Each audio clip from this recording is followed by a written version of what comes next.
دمی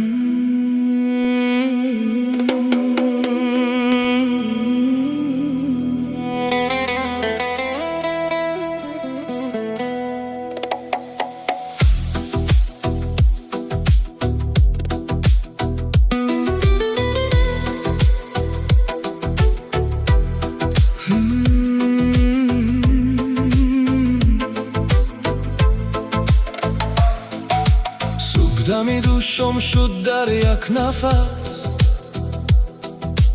عمر رفت و ماندم در این قفس. دوشینه طفله بودم و در باغ و رو، امروز بر رویم نشانی موی سفید هست.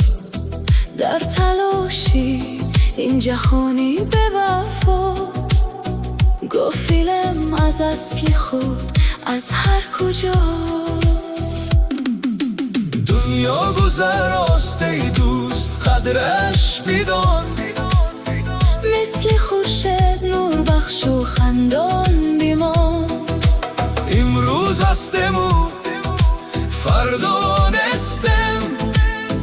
نکی کن و مهر جا کن در دل و جان. دنیای فانی، دنیای 5 روزه میگذرد مثل خواب یک لحظه.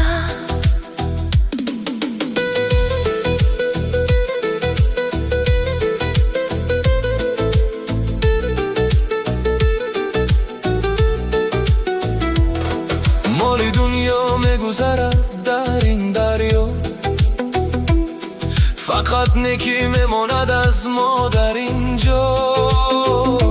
کبر مکن ای آدمی زودی خاکی، در نزد مرگ همه یکسان و خاکی.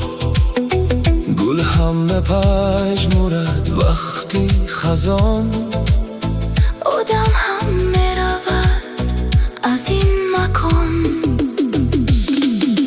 دنیا گذراست ای دوست، قدرش بدان.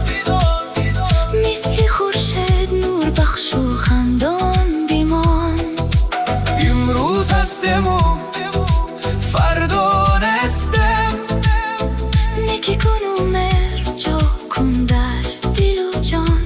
دنیای فانی، دنیای 5 روزه میگذرد مثل خواب یک لحظه.